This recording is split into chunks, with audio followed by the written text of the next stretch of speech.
That concludes general questions. The next item of business is First Minister's questions. Question number 1, I call Russell Finlay.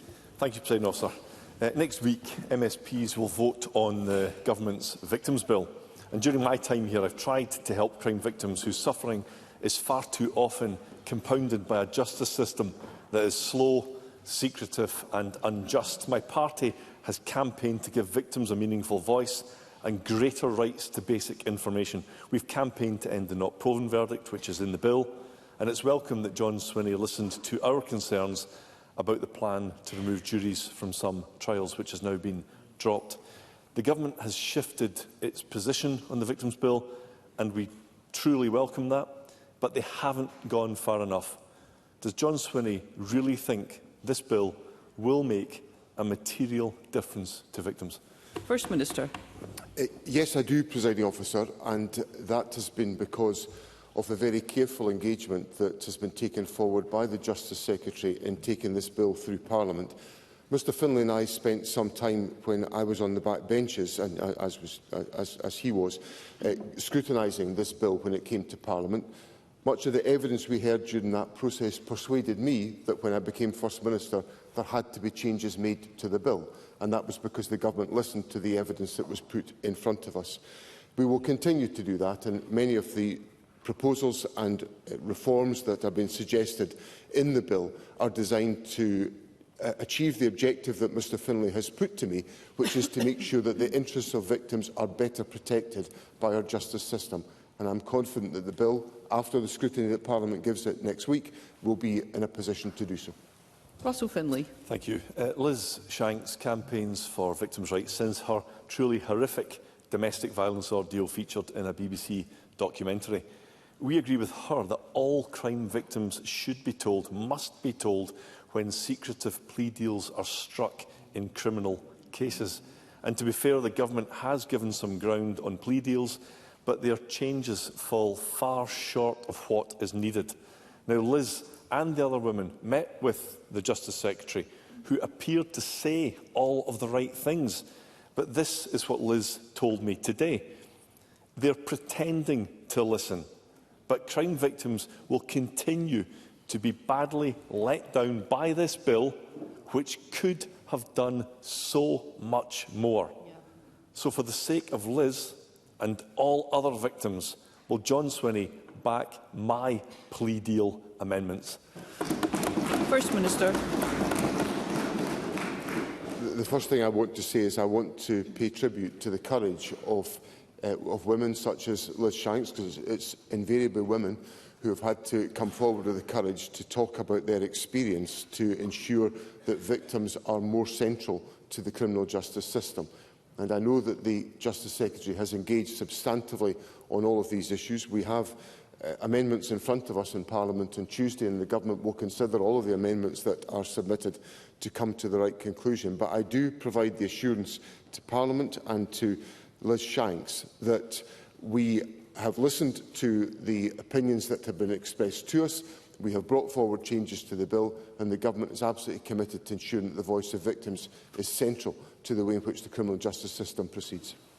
Russell Finlay. Of course, the engagement is welcome, but it has to be meaningful. And plea deals aren't the only part of the bill that don't do what it should. My colleague Liam Kerr has submitted an amendment that would instigate a Scottish grooming gangs inquiry. While we believe there should be a full public inquiry, our amendment would at least guarantee an investigation. These predatory criminals raped vulnerable girls, and the Government should want to properly examine this scandal, but have so far been resistant. So will John Swinney fix the bill so that it gives grooming gang victims the voice, the inquiry and the justice that they truly deserve? First Minister. Of course, has taken a number of very significant steps in this area of policy, not least of which is the establishment of the continuing Scottish Child Abuse Inquiry that is led by Lady Smith, which has been sitting since 2016. And that is, I think, providing the type of welcome and significant scrutiny that is required on this issue. There is, of course, separate work underway by Police Scotland and the Crown exploring individual cases, some of which are the cases that Mr Finlay has raised with me just now, to establish whether there is further detailed scrutiny required on the question of grooming gangs. And I have to say, at this stage, from my reading of the information that I have seen, I am not persuaded of the necessity of that further inquiry. But the work is underway in Police Scotland and the Crown to advise ministers on that point, and we will, of course, consider that and discuss that with Parliament in due course. But I think it is important that I make clear that the criminal justice system has taken very hard, significant action to bring people to account for utterly unacceptable behaviour, and that will remain the case. So Finlay. The truth is the Scottish Child Abuse Inquiry won't look at the grooming gangs, nor does it even look at the industrial-scale abuse in Scottish football. This bill could give victims real transparency over plea deals. It could give victims much greater involvement in the parole process. It could put a spotlight on the grooming gangs scandal. It could do so much more, but it doesn't. It won't meaningfully change the justice system. It's a letdown for victims. If he wants to support victims and of my party, then John Swinney must do more. We could back a bill that makes a real difference, but as it stands, this is a victims' law in name only. So will John Swinney listen to victims, show some ambition and make more changes before next week's vote? First Minister. I don't for one moment in any way want to give a signal to Parliament that I am wanting to do anything in this bill that does not address the legitimate concerns of victims about our criminal justice system. That's why the Government has brought forward the bill. I had the privilege of sitting and hearing evidence in the Criminal Justice Committee when I was on the back benches. As a result of listening to victims, I came into office as First Minister and, working with the Justice Secretary, have revised this bill to make sure that the interests of victims are ever more central to the bill. So I do not accept the characterisation of the bill that Mr Finlay has put to me. Now, there are legitimate issues which will be brought forward that people will want to press the Government about. That is entirely appropriate parliamentary scrutiny, and I welcome that. But what I have to say to Parliament is that this Government has brought forward legislation to do exactly what is required in the criminal justice system just now, and that is to put the voice of victims more centrally into the criminal justice system, and I am confident that the bill that Parliament considers next week will do exactly that. Question number 2, Anna Sarwar. Thank you, Presiding Officer. The SNP has a soft-touch approach to crime in our country. Since the last election, shoplifting is up 124%. Shop staff are going to work fearing for their safety, and communities are being undermined by criminals who feel like they can get away with it. So will John Swinney and his SNP government apologise for effectively legalising shoplifting in Scotland? First Minister. Well, I think Mr Sarwar is at the bottom of the barrel today, if I may say so to Parliament. The accusation that there is a soft-touch justice system in Scotland might have some validity if we were not incarcerating more people than any other Western European country, and if our prisons were not facing the increase in population that they are facing. So the charge that Mr Sarwar has put to me is a baseless charge which is unworthy of the Labour leader in the Scottish Parliament, and he should withdraw it today. Now, in the budget, which Mr Sarwar never voted for, we put money in to tackle retail crime, to support and work with the retail sector, and Mr Sarwar couldn't even bring himself to vote for the provision. So what we have today is another example. What we have today is another example of Mr Sarwar coming in here, ramping up the rhetoric and failing to deliver on the reality for the people of our country. Anna Sarwar. Presiding Officer, John Swinney is living on another planet. He wants to focus on inputs when the reality is shoplifting is up 124%, and clear-up rates show that fewer than half of all shoplifting crimes are even solved. And I spoke to shop workers in Glasgow yesterday. They told me that after years of SNP police cuts, officers now only investigate an incident of shoplifting if shop workers can give them the suspect's name. If the shoplifter isn't already known, then there is almost no chance that they will be even investigated, let alone the criminal caught. The situation is so bad that businesses in Edinburgh have had to form a shop watch scheme to try and investigate crimes against their own businesses. Victims of crime being forced to investigate offences perpetrated against them. Is that really the best we can do, all while so many crimes go unreported? Retailers Against Crime Director Maxine Fraser has described the situation as being, in her words, out of control. So will John Swinney admit, like so many other issues, he's given up on keeping Scotland's communities safe? First Minister. So again, on the budget that Mr Sarwar never voted for, this government put in record investment of £1.64 billion for policing, enabling us to deliver police services the length and breadth of the country. Secondly, in this respect, the government has put in resources to work with the retail sector to tackle the issue of retail crime. And in addition to all of that, the government is working to ensure that we have an effective police presence in every community in Scotland to ensure that these issues are addressed. So Mr Sarwar is not in any position, if he's not prepared to vote for the government's budget, to then come here and complain about any other issues whatsoever.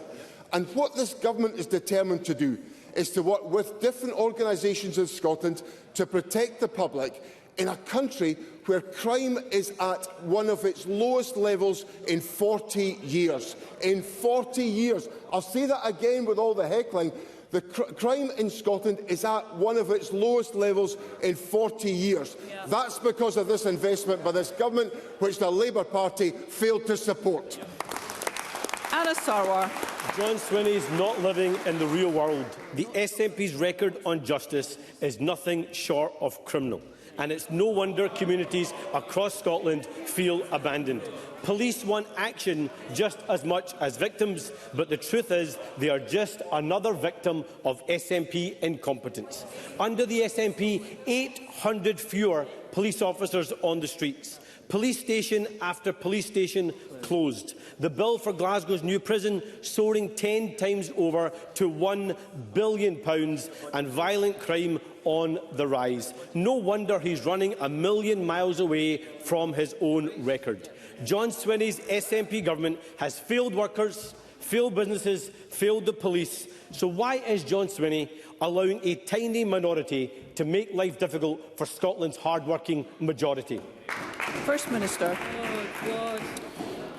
Last week, Mr Sarwar challenges me about the record of my government. I'm very proud of the record of my government, and I'll defend the record of my government. And last week I said to Parliament on Thursday, in response to Mr Greer, that if anyone wanted to have an idea about what a Labour government would look like, they only needed to look at the chaos in London. Well, that was on Thursday, before we got to Friday, with the resignation of the Deputy Prime Minister and chaos added to chaos. Then we had the beautiful and unjust moment of the sacking of Ian Murray as the Secretary of State for Scotland. How on earth can the Labour Party come here and challenge me on the record when they're presiding over the shambles that the Labour government is presiding over in Westminster? The Labour Party's got nothing to offer Scotland. This government's delivering for the people, and we're going to carry on doing exactly that. Question number 3, Ross Greer. Thank you. The President of Israel, whose own statements have been cited by the International Court of Justice as plausible evidence of Israel's genocidal intent, was welcomed to the UK with open arms by Keir Starmer this week. The same President who signed his name on bombs that were dropped on homes, hospitals and schools. The same President who said there are no innocent civilians in Gaza. Keir Starmer is treating peaceful protesters like terrorists while rolling out the red carpet for the head of a genocidal apartheid regime. But it's not just Israel's visiting heads of state. British citizens and residents have travelled to serve in Israel's occupation forces, making them complicit in war crimes. This Parliament passed the International Criminal Court Act in 2001, making genocide and war crimes offences in Scots law regardless of where they are committed. So can I ask the First Minister to confirm that this law will be applied in full and that anyone in Scotland who served in Israel's occupation forces will be investigated and, if necessary, prosecuted for the part they have played in the crime of genocide and occupation? First Minister. First of all, Presiding Officer, I understand the depth of concern that Mr Greer puts to me today about the visit of the President of Israel to the Prime Minister. I understand the Prime Minister's argument that there is a need for there to be dialogue with the Israeli government to try to bring about a resolution of the unjustifiable assault on Gaza. I understand that point. What I'd want to be more confident of is that the President of Israel heard from the Prime Minister a series of actions that the United Kingdom government will take to bring Israel to account for the disproportionate attack that has been made on Gaza. I'd feel happier if that was the case. Now, on the specific point that Mr Greer puts to me about any individuals who are involved from this country in the work of IDF, if there was to lead to any particular consideration of that behaviour. These would be judgments made independently by the prosecutorial authorities, and it would be wrong for me as First Minister to indicate what should or should not happen in those circumstances. But I understand the seriousness of the point that Mr Greer puts to me on this important question. Ross Greer. I'm grateful to the First Minister for that response. More than a third of the 60,000 Palestinians who have been confirmed to have been killed by Israel since 2023 were children. Shot, bombed and starved to death with no way out. No company profiting from this apartheid and genocide should be allowed to profit here in Scotland.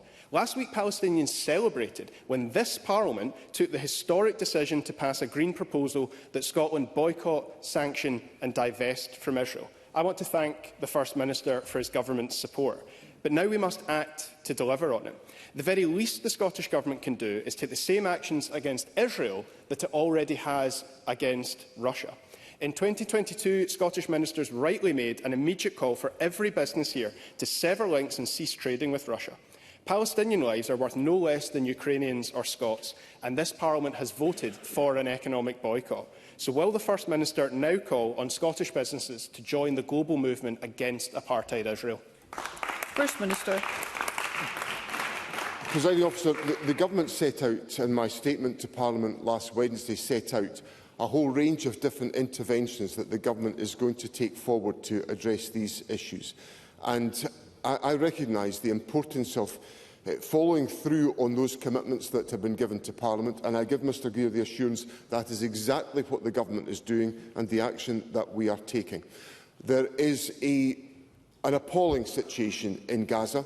It has been escalated by the unwarranted and unjustifiable attack in Qatar, a state that is working to try to bring some degree of peace to the situation in the Middle East, and the attack on Qatar was an attack to undermine the very peace process that all of us want to see happening.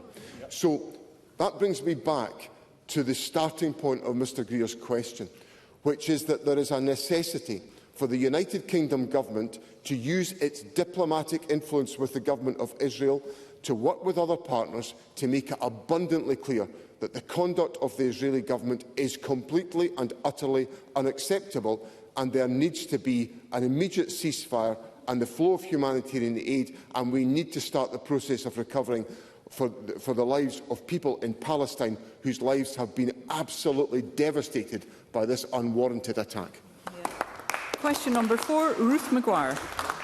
To ask the First Minister, in light of reports of the rising rate of poverty for families with a baby under 1 and evidence from Save the Children that increasing Best Start grant and Best Start food payments could significantly reduce the child poverty rate for this priority group, whether the Scottish Government will consider increasing these payments. First Minister.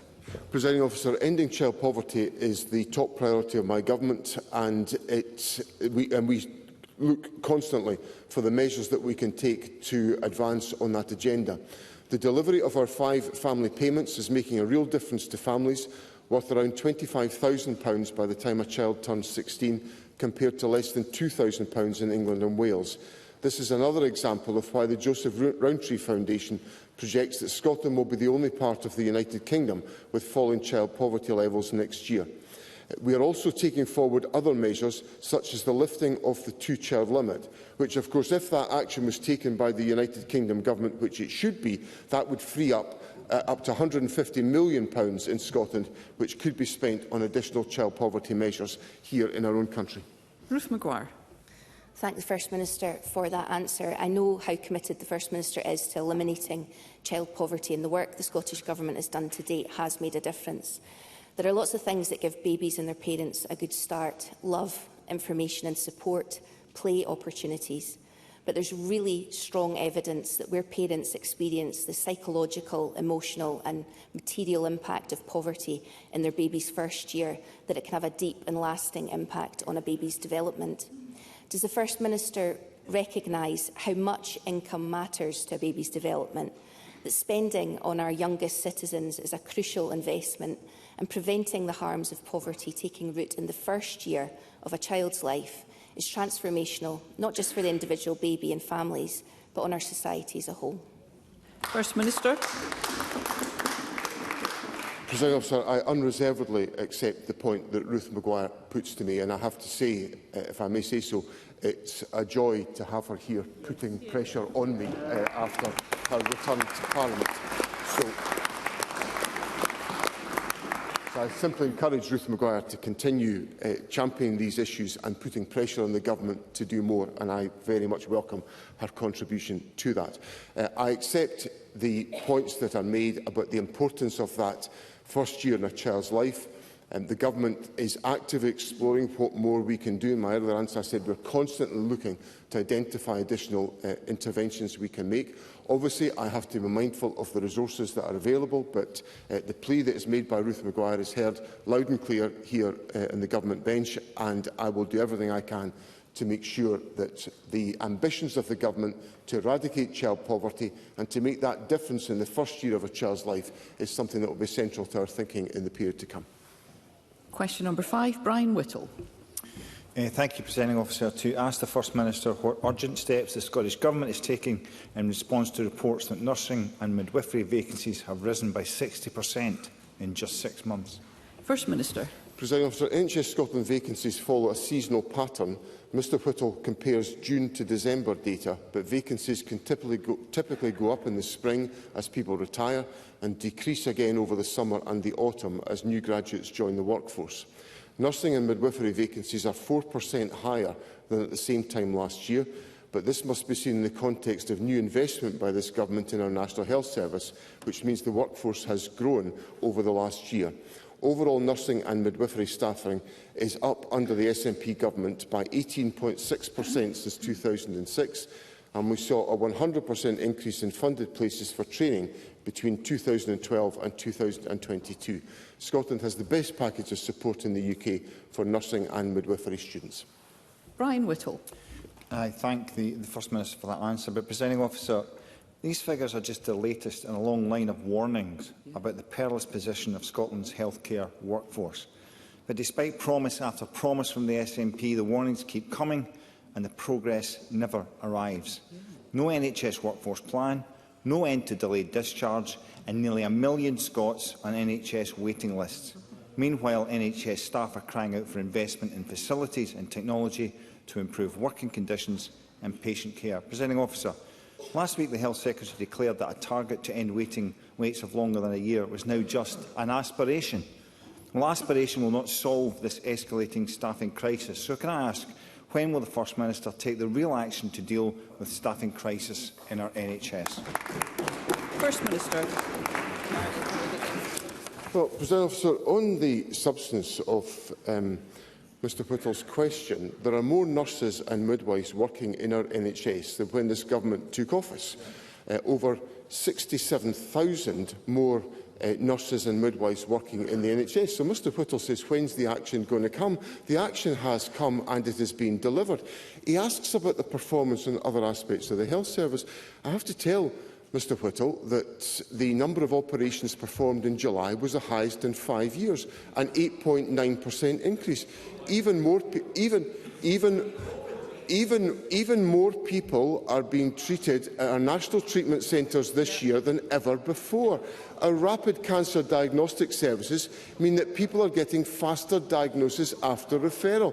The number of hip and knee operations... Let's hear the First Minister. The number of hip and knee operations reached an all-time high in 2024. So Mr Whittle asks me, when will I take the action? I'm taking the action. The Health Secretary and I are working day in and day out to make sure the health service is delivering for the people of Scotland, and that progress is taking place the length and breadth of the country.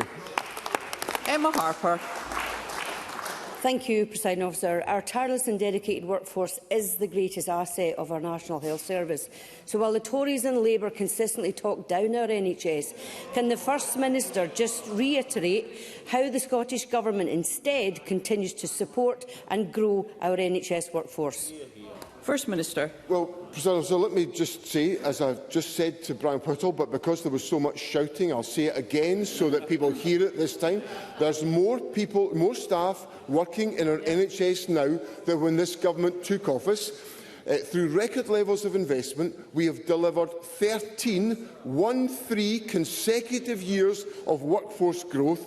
GP numbers are going up, and our agenda for change staff, including our nurses and midwives, remain the best paid in the United Kingdom. So this government is prepared to invest in the workforce of our National Health Service because they're doing an excellent job. I pay tribute to them, and despite the points made by the Labour and Conservative parties, this government will take the action to put the budget in place to pay for these staff, to deliver the health service performance and to deliver for the people of Scotland. Carol Mockin. Thank you, Presiding Officer. Scottish Labour warned the Scottish Government about the consequences of poor NHS workforce planning. And can I be absolutely clear about Scottish Labour's position on the staff? They are hard-working and dedicated, and we owe so much to them. But our staff are under intense pressure because of this SNP government. Agency spending is unsustainable, and now we see vacancy rates are risen to alarming levels. First Minister, rural areas such as Dumfries and Galloway in my own South Scotland region bear the consequences of this. Recruitment and retention of staff is a key challenge in these rural areas, and it has been under this SNP government. Apprenticeships offer a good way of expanding the workforce and providing flexibility to those living in these areas. Can I ask the First Minister whether this government has made any progress at all in developing apprenticeship models for healthcare workers as recommended in the Nursing and Midwifery Task Force report? First Minister. Well, that action is coming through the work of the Midwifery Task Force that is underway, so I can reassure Carol Mockin on that point. Now, Carol Mockin offered to make clear the Scottish Labour position. Well, let me make clear what the Scottish Labour position is on all of these issues. The Scottish Labour position is that none of them, not one single one of them, was prepared to put their support towards the government's budget, which actually pays for NHS staff the length and breadth of the country. That is a pathetic contribution from the Scottish Labour Party. And I'll tell Parliament what the other Scottish Labour position is. The Scottish Labour Party is umbilically linked to the Labour Party in London and the UK Labour Government.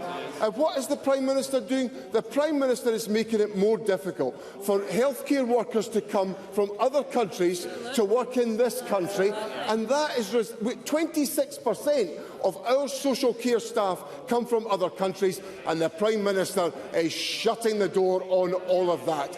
So the Scottish Labour Party has got nothing to offer this Parliament on the health service. Scottish Labour are delivering a lack of support to the National Health Service. This government is delivering for the NHS in Scotland.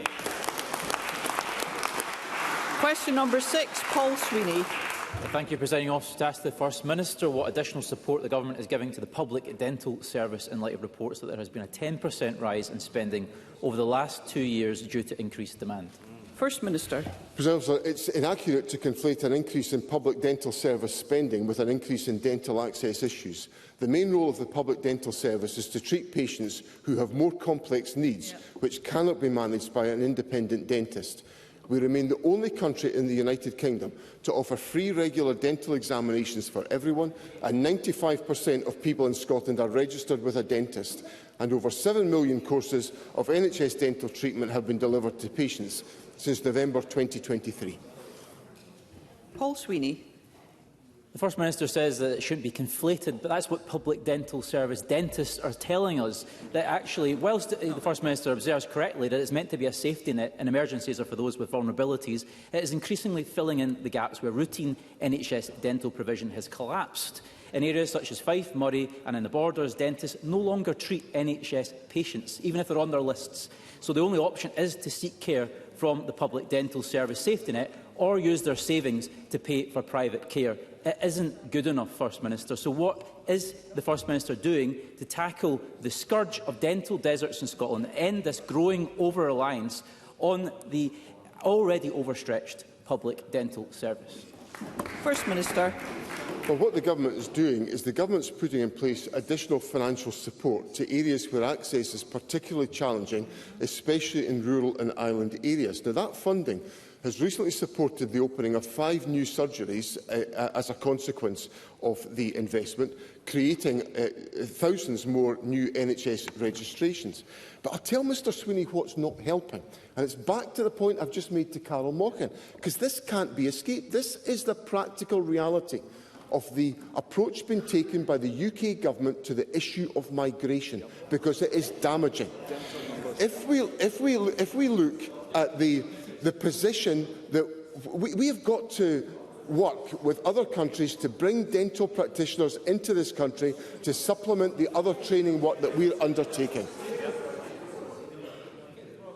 In July, the Labour Government in Westminster removed dental hygienists, dental technicians and dental nurses from the skilled worker sponsorship scheme.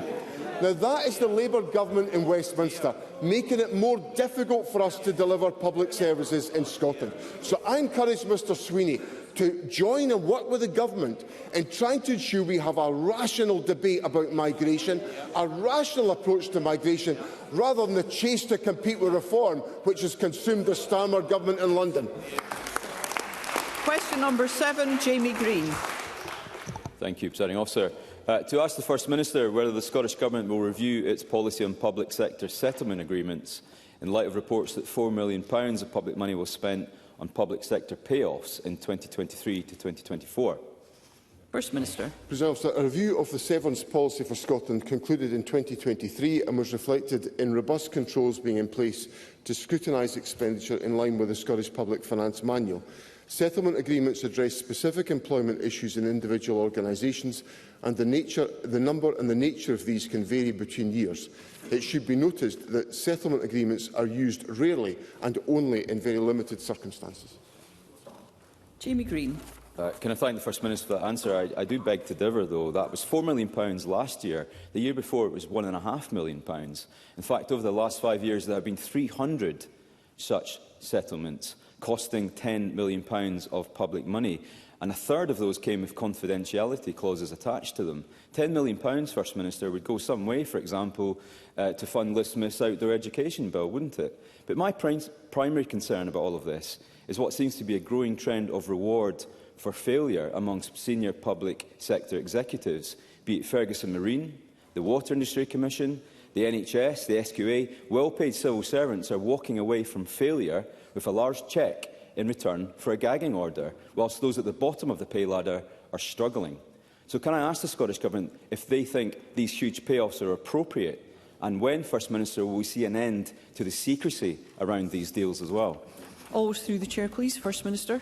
So first of all, on the question Mr Green raised in his point, the question of low pay. And of course, in the pay deals that the Government has presided over, we have a much more significant emphasis on increasing pay at the lower levels of pay than at the higher levels of pay. And that is now, Mr Green shakes his head, but I invite him to go and look at the pay deals that the Government has presided over, and that's exactly what has happened in countless pay deals. My second point is that I actually have a lot of sympathy with the point that Mr Green makes, because he said to me that these arrangements should not be in relation to failure, and they shouldn't be. There should be proper accountability in the way in which these are exercised, which is why the Scottish Public Finance Manual is constructed in the way it is, to make sure that point is central to that decision-making. Now, there is variation from year to year in these figures, but I think it is important that it is recognised that we have rules in place around about how these agreements can be put in place. Those rules must be rigorously applied in all circumstances, and there must be a culture of delivering on the expectations of ministers and the public in all of the actions of government. Thank you. We move to constituency and general supplementaries, and I call Michael Matheson. Thank you, Presiding Officer. The First Minister will be aware of the ongoing concern for the important manufacturing jobs in my constituency at Alexander Dennis's, the bus manufacturer. Today, the company have announced a final extension to their consultation period, which will now conclude on Monday of next week, and also that the trade union ballot has overwhelmingly supported the introduction of a furlough scheme, which is to be welcomed. However, he will recognise that critical to securing these manufacturing jobs for the future is securing new orders. Can I therefore ask the First Minister, can he set out what action the Scottish Government have taken to support Alexander Dennis in securing new orders, and if those new orders and the negotiations have been progressed sufficiently in advance of Monday, when the consultation closes, where the outcome of those negotiations will be announced? First Minister. President, can I first of all thank Mr Matheson for his assiduous representation on behalf of his constituents, and share with him that the Government has been working intensively with partners, including the trade unions, Scottish Enterprise, Transport Scotland and Alexander Dennis, and we've had full and active cooperation involving a number of ministers over the course of the last few weeks and months, and it has been an entirely constructive period of engagement. I very much welcome the positive developments that have taken place. Mr Matheson referred to the extension of the current consultation period to Monday, which is very welcome. I also welcome the decision of the trade unions to take forward the modernisation operations that have been put in place by Alexander Dennis.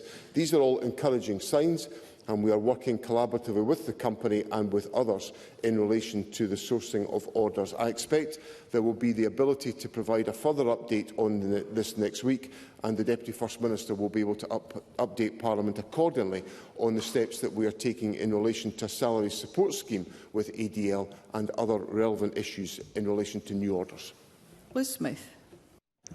Does the First Minister agree that when a bill passes at stage 1, thereby reflecting the will of Parliament that it should proceed to stage 2, the Scottish Government has a democratic obligation to lodge a financial resolution? First Minister. I understand the importance that Liz Smith attaches to the issue that she raises about her current bill. I am very mindful of that support, and I am mindful of the position of Parliament. But the Government has got an obligation, as I have rehearsed on a number of occasions during this exchange at First Minister's question time, to be mindful of how we are able to put in place the resources that will enable us to fund the commitments that Parliament legislates for. That is an absolute obligation on the Government when we bring forward legislation, and we have to be satisfied that such an approach applies to all legislation. Neil Bibby. Thank you, Presiding Officer. Some of the bravest people I have the privilege to represent depend on the Disability Resource Centre in Paisley. It's just one of the services facing closure next week, as the local Health and Social Care Partnership tries to fill a multi-million-pound black hole in its budget. My constituents who go there tell me the centre gives them a purpose in life, a reason to get up in the morning. One told me that he has struggled to eat due to the worry caused by the proposed closure, and that he feels a sense of hopelessness. The First Minister will be aware that the Scottish Government funds both Renfrewshire Council and the local health board, the bodies that make up the Health and Social Care Partnership. The people who rely on the Disability Resource Centre in Paisley are asking if the First Minister will come to their aid. Will he? First Minister. Presiding Officer, I understand the importance of services such as the one that Mr Bibby raises with me. The Government has, in its financial provision, put in place increased support for both Renfrewshire Council and for Greater Glasgow and Clyde Health Board in the budget provision that we put in place, and both of those bodies fund the integrated joint board that will consider these issues. I certainly think, in terms of the outlook of the Government and the policy position that we take, we encourage the provision of early intervention services, because by supporting early intervention services of the type that Mr Bibby raises, we can invariably reduce demand on much more expensive and acute services, but also give purpose and meaning to the lives of individuals who are affected by these services. So I encourage the Integrated Joint Board at Renfrewshire to consider all of these questions, because it is important that services and support of this type is available to individuals at local level. Stuart McMillan. Thank you, Presiding Officer. The First Minister will be aware of the concerns raised about the delivery of the capital investment into Ferguson Marine.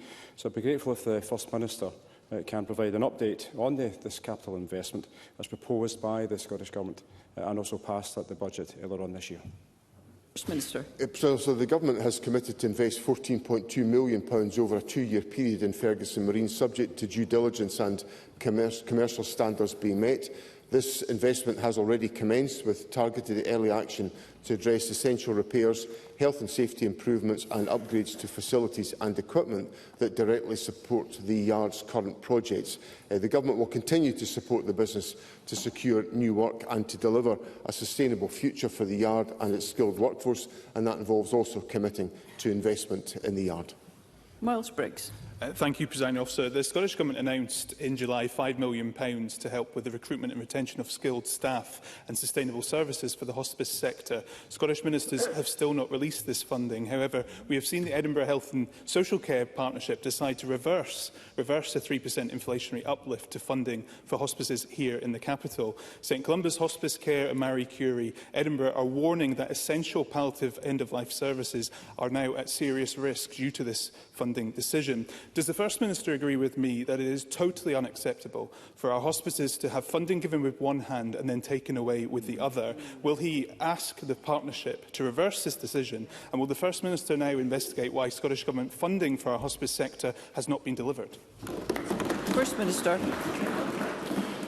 I'll look into that point about timing, about the delivery, because if the commitment has been made, then the delivery should be put in place. But I don't have that answer at the front of my mind just now, but I'll take that away and explore it. St Columba's Hospice is particularly precious to me. My dear beloved late mother was a volunteer there for many years, so it's an institution close to my heart. So I'll take that away and find out what the situation is. In relation to the giving with the one hand and the taking away with the other, I don't approve of that. I think we shouldn't. If the Government gives a commitment which was merited for the hospice sector, and it was necessary for the hospice sector, that shouldn't be used as an excuse by other organisations to take away their funding at local level. That's just not on, really.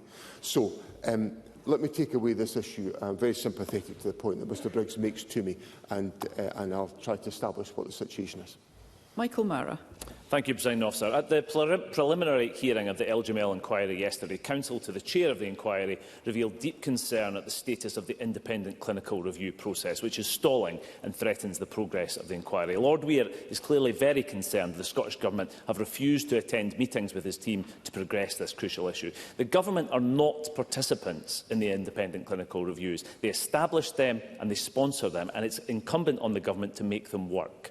So what will the First Minister do to break this impasse and deliver the justice for victims in Dundee and across Tayside, given they have suffered so much already? First Minister. I think as Mr Mara knows, I have constituents who are involved in this issue, so I'm anxious to make sure that not just their interests, but well, my constituents, so I care deeply about them, but that all of those affected in the LGML inquiry are properly supported.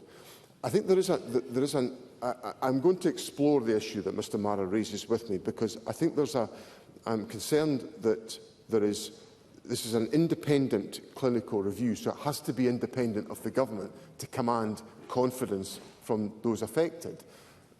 but pressure for the government to then get involved might undermine that independence. So I just need to take that issue away and see what we can do to try to make sure that nobody loses confidence about the method of engagement. Obviously, if an inquiry chair like Lord Weir makes comments of that type, then I have got to take that deadly seriously, which I will do. But I suspect there's something possibly in the governance of all of this that needs to be looked at. But I'll take that away and explore that.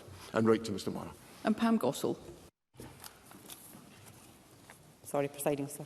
I have been flooded with emails by constituents who have expressed concerns over the poor enforcement of pavement parking ban. The ban went live on the 1st of September for Eastern Bartonshire. However, there seems to be a confusion over how it has been implemented. Constituents, including disabled constituents, have said that cars are now pushed onto the road parking, making it difficult for blue light services to pass. However, on the other hand, other constituents have written to me saying that cars are still parked on pavements, making access difficult. Can I therefore ask the First Minister, why has the Scottish Government's guidance led to such a poorly executed plan? First Minister. Well, this is a matter for local authorities. I know I'm responsible for everything, but the parking arrangements in Bishopbriggs are just a little bit beyond me, perhaps. This is for Eastern Bartonshire Council to sort out. They've got the responsibility, and the government sets out the guidance, and it's up to councils to get on with it. There's plenty.